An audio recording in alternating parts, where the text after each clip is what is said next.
Hello friend, welcome to my channel. আমি এই চ্যানেলে ইংরেজি শেখাই, সে ইংরেজি টেক্সট হোক কিংবা ইংরেজি গ্রামার। আমি তাদেরকে ইংরেজি গ্রামার শেখাই বা ইংরেজি টেক্সট বই পড়াই যাদের ইংরেজির সাথে বহু দিনের শত্রুতা, একদম ছোটবেলা থেকে ইংরেজি বই দেখলেই ওর উপর দিয়ে একটা রাগ জন্মে যায়। এই রাগ মনে হচ্ছে সেই ইংরেজি আমল থেকে শুরু হয়েছিল। ইংরেজিরা আমাদের দেশ প্রায় 200 বছর, 190 বছর শাসন করে গেছে, সেই রাগে আমরা ইংরেজি বই ছুঁই না। না, এরকম কোনো ব্যাপার নয়। ইংরেজি বই দেখলে আমি বলছি না তোমাদের ভয় লাগে, ভয় লাগে বললে কেমন একটা খারাপ শুনতে লাগে, তো তাই জন্য আমি বলছি ইংরেজির সাথে তোমাদের শত্রুতা আছে, তাই তোমরা ইংরেজি বই পড়ো না। ঠিক আমারও যেটা ছিল এক সময় ছোটবেলায়, আমারও মনে হতো ইংরেজি বইটা হচ্ছে এমন একটা বই যেটা না পড়লে সব থেকে বেশি ভালো হয়। বিশেষ করো তার জন্য আমি বিভিন্ন জনের কাছ থেকে বিভিন্ন রকমের মতামত নিয়েছিলাম। না পড়ার জন্য না, না না পড়ার জন্য নয়, যাতে পড়তে ভালো লাগে তার জন্য ব্যবস্থা করার জন্য। এর জন্য কি করেছিলাম, পুরনো কিছু নিয়ম আর কিছু নিয়ম এমন যেটা আমার নিজের তৈরি করা, যাতে এই ইংরেজি বইটা খুব সহজভাবে আমার ভালো লাগার মধ্যে চলে আসে, সেটা যাতে করা যায়। তার জন্য এই চ্যানেল তৈরি করা। আমি যা ছোটবেলা থেকে অন্যের কাছ থেকে শিখেছি বা আমি নিজে নিজে যেগুলো সহজ তৈরি করে নিয়েছি, সেগুলো তোমাদেরকে দেওয়ার জন্য। আর এখানেই তোমরা পাবে খুব সহজ সরল নিয়মে ইংরেজি গ্রামার থেকে আরম্ভ করে ইংরেজি টেক্সট বুক কীভাবে তোমাদেরকে বোঝানো যায় তার প্রচেষ্টা মাত্র।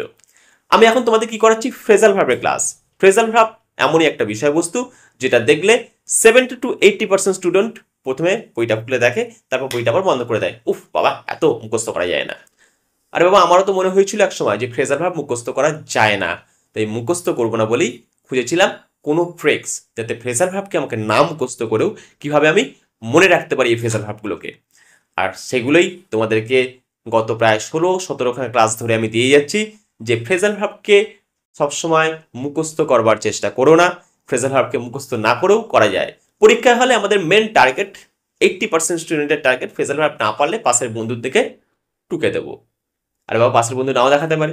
পাশের বন্ধু যে ফ্রেজাল ভার্ব পড়েছে তাকে কারেন্ট, আমি বললাম 80% স্টুডেন্ট তো ফ্রেজাল ভার্ব পড়েই না, তাহলে তুমি পাশের বন্ধুকেও ভরসা করবে না। তাহলে 5 নম্বর, 6 নম্বর, 10 নম্বর যাতে করে ছেড়ে দেবো।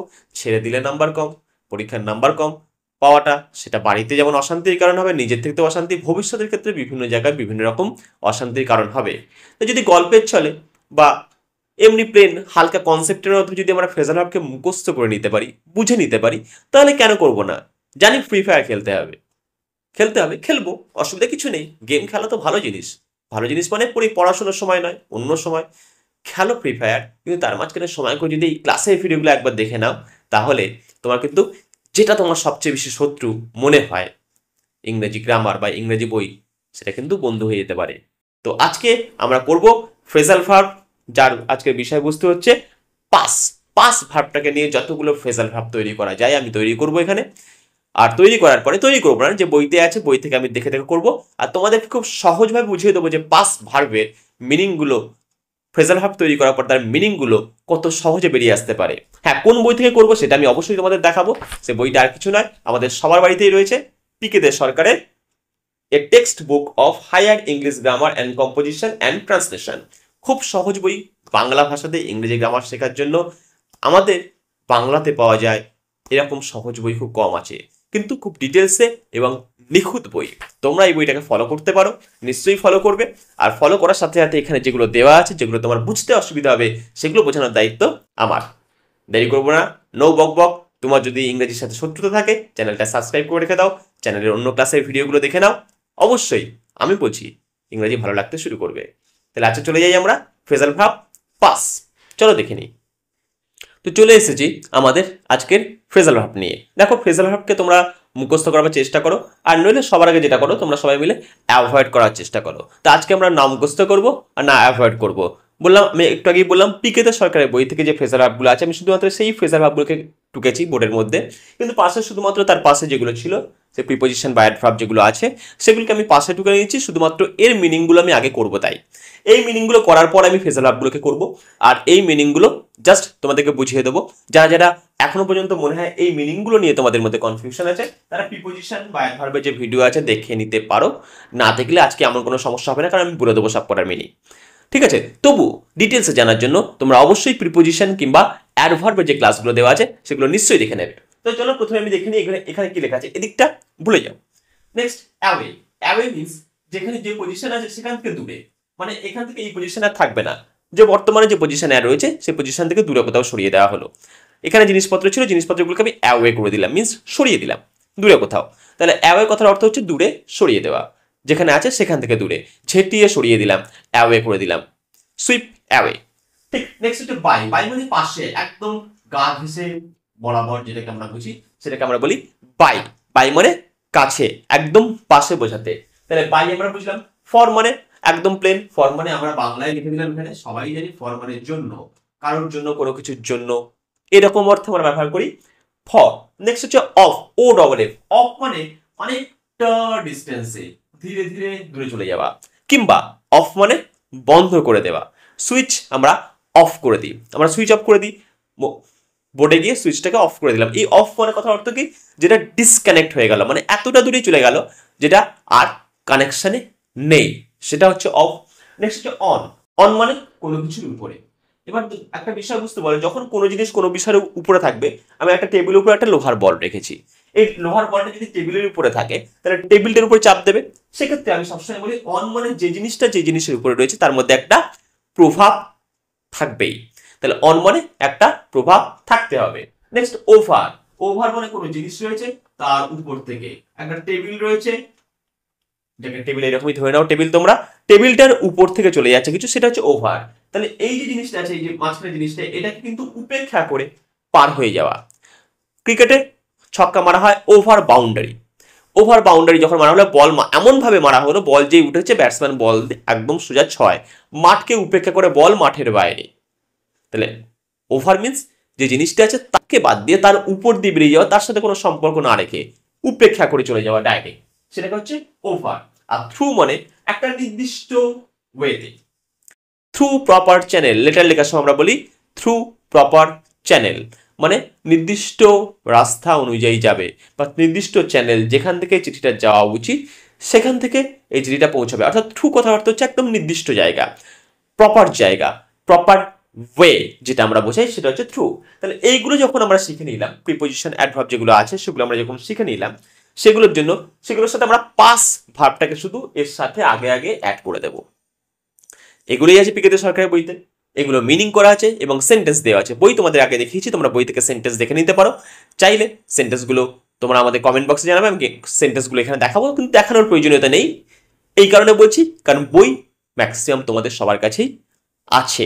তো সেই জিনিসটা প্রথমে এবার হচ্ছে পাস, PASS। এই পাস কথার অর্থ কি? পাস মানে পাস, একদম ফার্স্ট কথা। পাস মানে পরীক্ষায় পাস করে যাওয়া, পাস ফেল আমরা বাংলায় বলে থাকি, কথাটা ইংরাজি, তাহলে বাংলাতেও আমরা পাসই বলি। নেক্সট, আর পাস মানে কি, যদি পাস কথার অর্থ তোমরা গুগলে সার্চ করতে যাও তাহলে পাস মানে অনেক কিছু হয়। পাস মানে পাস, পাস মানে গিরিপথ, পাস মানে ছাড়পত্র, সংকীর্ণ পথ, গিরিদ্বার, পরীক্ষায় উত্তীর্ণ হওয়া, সংকট অবস্থা, বিনামূল্যে টিকিট, খোঁচা, উপেক্ষা করা, সহ্য করা, ঘটা, অতিক্রম করা, অগ্রসর হওয়া, অতিবাহিত, এরকম প্রচুর প্রচুর মিনিং আছে। তো সেগুলো যদি তোমরা দেখে থাকো, তোমরা নিশ্চয়ই তাই গুগলে গিয়ে সার্চ করবে বেঙ্গলি মিনিং অফ পাস, তারপরে যে লিস্টটা বেরোবে দেখলে তোমরা বুঝতে পারবে কত রকমের পাসের মিনিং হতে পারে। তো আমরা সেগুলো নয়, অত পাসের মিনিং আমাদের জেনে দরকার নেই, অত জানতে গেলে সে ইংরেজি আবার কঠিনই মনে হবে। আমরা ইংরেজিকে কোনোভাবে কঠিন ভাবতে চাইছি না, সহজ ভাববো। তাহলে এর সাথে আমরা পাস মানে উত্তীর্ণ হয়ে যাওয়া, পাস মানে অতিক্রম করে যাওয়া, এগুলো ধরে চললেই হবে। Next, pass away. তাহলে এই অ্যাওয়ে যেটা ছিল, যেটা বলেছিলাম দূরে সরে যাওয়া, সেটাই আমার পাস থেকে অনেক দূরে সরে গেছে, পাস অ্যাওয়ে। এখন যিনি ছিলেন তিনি এখানে আর নেই। আমি বললাম অ্যাওয়ে মানে যেখানে ছিলেন সেখান থেকে অনেক দূরে চলে গেছে। পৃথিবীতে ছিলেন, পৃথিবী থেকে দূরে চলে গেছে, স্বর্গলোকে, যে লোকেই যাক সেই লোকে গেছে। তাহলে পাস অ্যাওয়ে মানে তিনি আমাদের এখানে যেটা ছিল সেটা আমাদের কাছে আর নেই। তাহলে ব্যক্তির ক্ষেত্রে বলতে গেলে পাস অ্যাওয়ে মিন্স মৃত, অথবা দূরে সরে যাওয়া। কি বলতে পারি? দূরে সরে যাওয়া। তো বইটাতে তোমরা দেখতে হবে দুখানেই দেওয়া আছে, এটা হচ্ছে ক্লাউড দূরে সরে যাচ্ছে, সেখানে পাস অ্যাওয়ে দেওয়া আছে, আর মৃত হিসাবে দেখানো হচ্ছে সেখানেও পাস অ্যাওয়ে দেওয়া আছে। অ্যাকচুয়ালি মিনিং তো তাই হওয়া উচিত, পাস অ্যাওয়ে। এখানে ছিল অ্যাওয়ে মানে দূরে সরে যাওয়া, আমি বললাম, তাহলে যেখানে ছিল সেখান থেকে দূরে চলে গেছে। পৃথিবীতে ছিল, পৃথিবীতে আর নেই, অর্থাৎ মানুষের ক্ষেত্রে মানুষ দূরে চলে গেছে মিনস আমরা বলি না উনি আর আমাদের কাছে নেই, আমাদের থেকে এখন উনি অনেক দূরে চলে গেছেন, অনেক দূরে চলে গেছেন। যখন এই কথা বলি আমরা কেন মারা গেছেন, মানে সেন্স ফার্স্ট ওয়ার্ড কিন্তু মারা গেছেন। হ্যাঁ, পাস অ্যাওয়ে কথা একটা অর্থ হচ্ছে মৃত, আর একটা দূরে সরে যাওয়া। সেটা অ্যানিমেটেড জিনিস হতে পারে, আনঅ্যানিমেটেড হতে পারে, মানে জীবিত হতে পারে, মৃত হতে পারে। তাহলে মৃত জিনিস দূরে সরে যাওয়া মানে যেটা জীবিত কখনোই নয়, জীব নয়, সে দূরে সরে যাওয়া মিন্স দূরে সরে যাওয়া, সে তো আর মারা যেতে পারে না, তাই জন্য দূরে সরে যাওয়া অংশটাকেও আমরা ব্যবহার করতে পারি। নেক্সট হচ্ছে পাস বাই। বাই মানে কি বললাম, একদম গা ঘেঁষে বলেছিলাম, পাশ থেকে গেল একদম গা ঘেঁষে, আমার গা ঘেঁষে চলে গেল কিন্তু একটা কথা বললো না।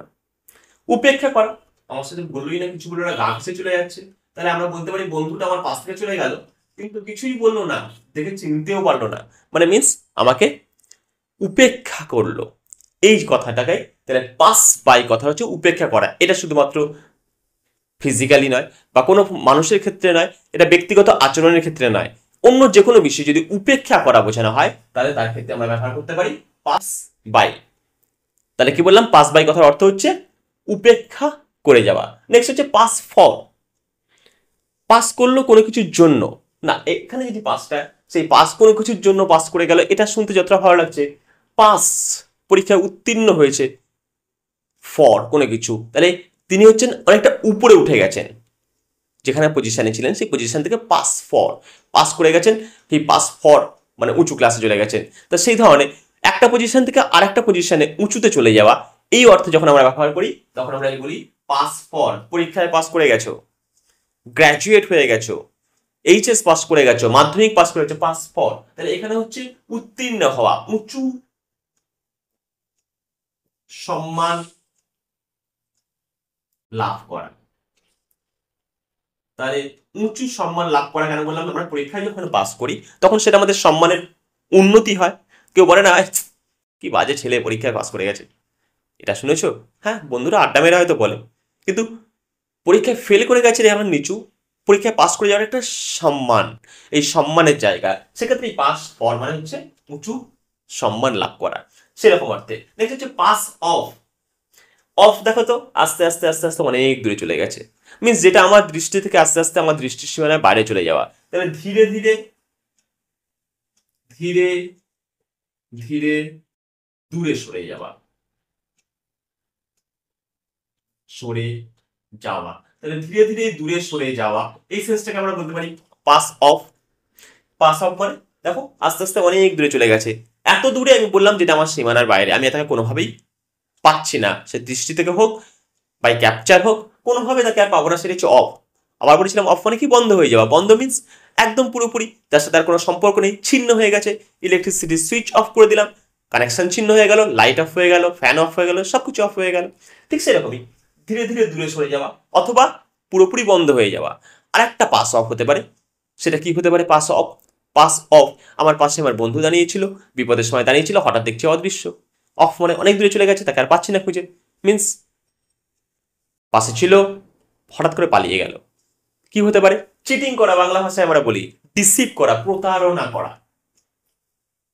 তাহলে আমরা লিখতে পারি প্রতারণা করা, এটা হচ্ছে পাস অফ।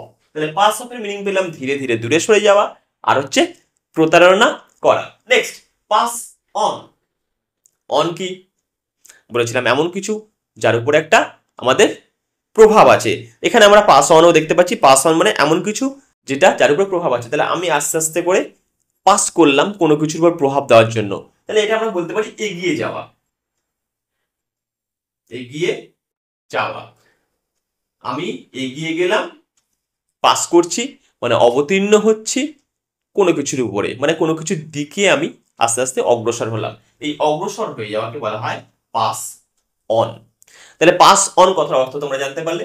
নেক্সট হচ্ছে পাস ওভার, আর বলার কিছু নেই, টেবিল রেখেছিলাম একটা বা মাঠ রেখেছিলাম, বলটা যেটাকে ছোড়া হলো বা কিছু একটা লাফিয়ে চলে গেল, যে জিনিসটা এটাকে কোনো পাত্তাই দিল না, বিষয়বস্তুর কোনো ওভার মানে পাত্তাই দিল না, তাকে ওভার করে চলে গেল, নেগলেক্ট করা। এই ওভার কথাটা যখনই থাকবে ঠিক এরকম ধরনের একটা মিনিং হয়, নেগলেক্ট করা, নেগলেক্ট করে চলে গেল, জিনিসটাকে ওভার করে চলে গেল, নেগলেক্ট করে যাওয়া। তাহলে এই পাস ওভার মিন্স নেগলেক্ট।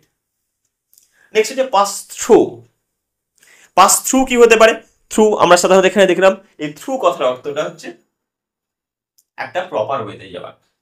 তাহলে আমরা যখন প্রপার ওয়েতে যাব তাহলে আমাদের একটা সঠিক জ্ঞান হবে যে এটাই আমাকে, আমি তখনই পাস থ্রু করতে পারবো মানে যখনই প্রপার ওয়েতে যেতে পারবো, নির্দিষ্ট রাস্তা দিয়ে যাওয়া। আর নির্দিষ্ট রাস্তা যেতে গেলে তোমাকে আগে থেকে রাস্তা চিনে রাখতে হবে, যে এটাই প্রপার ওয়ে, এই অংশটা তোমার জানাটা খুব দরকার। তুমি একটা চিঠি লিখছো, আমি লিখছি থ্রু প্রপার ওয়ে, আমি জানি না কোন ওয়ে থেকে যাবে, কারণ আমার কাছে কনসেপ্টটা নেই যে আমি কোন বিষয়বস্তু কাকে দিয়ে চিঠিটা পাঠাবো, কার মাধ্যম দিয়ে যাবে সেটা আমার জানা নেই, তখন আমি লিখছি থ্রু প্রপার ওয়ে। আমি যদি জানতাম তাহলে আমি প্রপার ওয়েটা লিখতাম, তাহলে পাস থ্রু মানে এটা একটা প্রপার ওয়ে দিয়ে যাবে, মিনস সেই প্রপার ওয়েটা সম্পর্কে তোমার কনসেপ্ট থাকতে হবে, অর্থাৎ এক্সপিরিয়েন্স থাকতে হবে। তাহলে আমরা এটা বলতে পারি এক্সপেরিয়েন্স। তাহলে এক্সপেরিয়েন্স কথাটা বা অভিজ্ঞতা, এই সেন্সে আমরা পাস থ্রু ব্যবহার করতে পারি। আর কি পাস থ্রু? আর পাস থ্রু হচ্ছে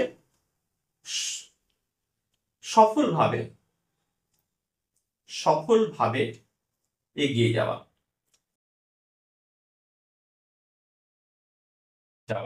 বা সঠিক রাস্তায় এগিয়ে যাওয়া, সঠিক রাস্তায় এগিয়ে যাওয়া। তাহলে এগুলো আমরা লিখতে পারি সঠিক রাস্তায় এগিয়ে যাওয়া বা সঠিক সফলভাবে এগিয়ে যাওয়া। এই যে পাস থ্রু মিনস আমি বললাম প্রপার ওয়ে, তাহলে যদি তাই হয় তাহলে সফলভাবে এগিয়ে যাওয়া বা সঠিক রাস্তায় এগিয়ে যাওয়া, কিংবা এইগুলো করতে গেলে যেটা তোমার দরকার সফলভাবে বা সঠিক রাস্তায়, তার জন্য তোমার দরকার সেটা হচ্ছে এক্সপেরিয়েন্স। তাহলে এক্সপেরিয়েন্স কথার অর্থেও আমরা পাস থ্রু ব্যবহার করি, আবার সফলভাবে এগিয়ে যাওয়া বা সঠিক রাস্তায় এগিয়ে যাওয়া, নিজেকে সঠিকভাবে মিনস নিজেকে ক্ষতি না করে পার হয়ে যাওয়া, এটাই হচ্ছে পাস থ্রু। তো এই নিয়ে ছিল আমাদের পাস ফ্রেজাল ভার্ব।